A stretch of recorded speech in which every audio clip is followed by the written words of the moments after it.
A partir de mañana, el Congreso debate el acuerdo con el Fondo Monetario Internacional. Situación clave, sin duda será un antes y un después en la historia reciente de nuestro país. Para analizar este tema, estamos con Raúl de la Torre. Raúl es una de las firmas más prestigiosas, uno de los periodistas económicos más prestigiosos de nuestro país. Y es nuestro, juega en este equipo, es compañero. Y la verdad que tenemos el honor y el orgullo de tenerte este domingo para analizar qué va a pasar en la Argentina a partir de mañana, en esta discusión, en este debate que se abre. Bueno, gracias por la presentación. Ya con esto podríamos cerrar y está todo bien. Bueno. Pero sí, no, realmente es muy importante. Fíjense las interrelaciones que tiene este tema. Por un lado está toda la relación argentina con el Fondo Monetario Internacional, lo que van a ser las cuentas públicas y todo esto, y sobre todo las cuentas externas. Y por otro lado está también las repercusiones políticas internas, inclusive al propio frente, las consecuencias que puede llegar a tener esto de acuerdo a la forma como se resuelva. Yo les diría, en principio, claramente el acuerdo con el fondo marca un sendero donde Argentina quiere preservar el crecimiento económico.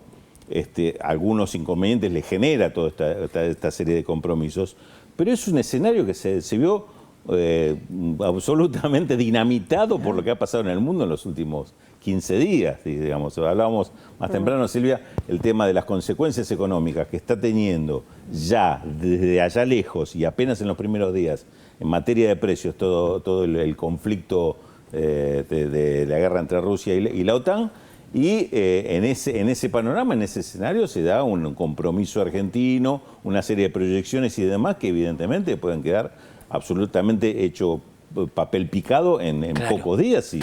Si las consecuencias son muy diferentes, como probablemente sean a lo que estaba previsto o lo que se estaba proyectado. Rulo, en un ratito vamos a estar compartiendo con ustedes todo lo que está pasando a esta hora en el Congreso Nacional, porque el presidente de la Comisión de Presupuesto convocó a todos los legisladores propios del Frente de Todos para adoptar una posición conjunta respecto a lo que va a pasar mañana, cuando Martín Guzmán vaya a explicar al Congreso Nacional este proyecto. Pero la pregunta es esta: déficit cero para el 2025, aparece por allí entre los anexos de estos 3 artículos que forman parte del proyecto de entendimiento. Exacto, sí. ¿Es factible ese déficit cero sin ajuste en la Argentina? Yo te diría, de los 3 años que se dan las 2, 3, la cuarta etapa será el déficit cero 2025. La última es la más difícil.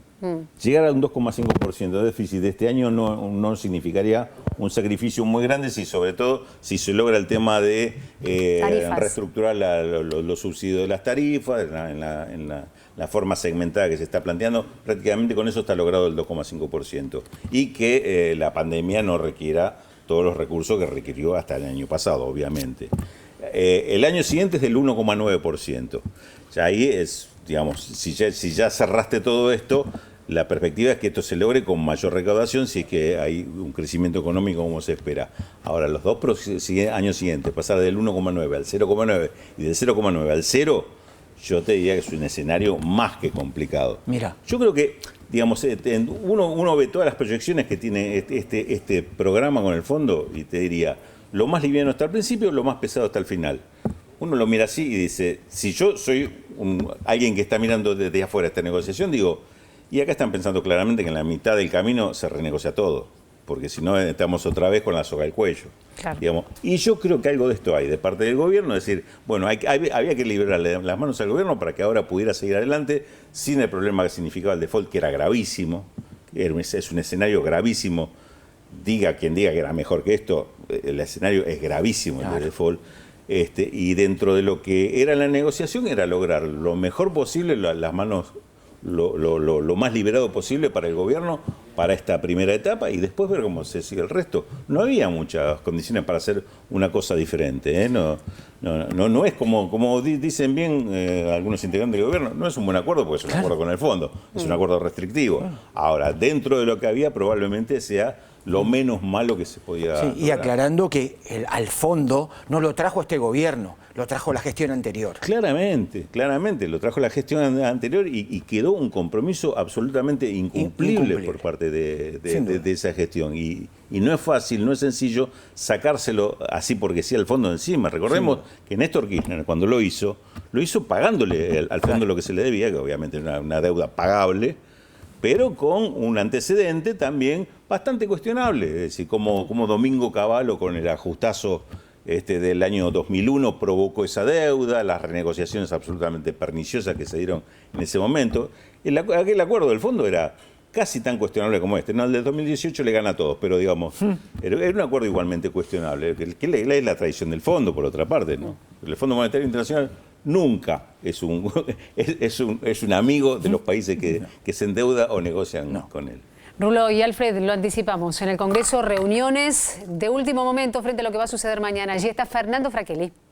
Reunión del bloque del Frente de Todos, encabezado por Germán Martínez, definiendo la estrategia en lo que va a ser el inicio del debate respecto al acuerdo de la República Argentina firmado con el Fondo Monetario Internacional. Debate que se inicia mañana, día lunes, a partir de las 2 de la tarde, con la presencia del ministro de Economía, Martín Guzmán, y del jefe de gabinete, Juan Mansur. El ministro de Economía participando de esta reunión de bloque en el tercer piso de la Cámara de Diputados de la Nación. Aproximadamente 60 son los diputados nacionales que están intercambiando y consultándolo al ministro sobre los puntos centrales del acuerdo, porque son ellos, en definitiva, a partir del día miércoles, cuando se agote la lista de oradores y la lista de invitados al plenario de las comisiones de Presupuesto y de Hacienda y de Finanzas, van a ser los que van a tener que discutir el acuerdo con el Fondo Monetario Internacional y firmar el dictamen correspondiente. Mientras tanto, Germán Martínez, Sergio Massa buscan la construcción de mayorías para que cuando llegue este proyecto al recinto de la Cámara, que va a ser el día jueves o viernes de esta semana, puedan contar con los votos necesarios, los números necesarios, aprobar el acuerdo y girarlo al Senado de la Nación. Es inédito, ¿no? Porque nunca se dio un debate en el Congreso sobre el tema de la deuda externa, así que va a ser muy interesante.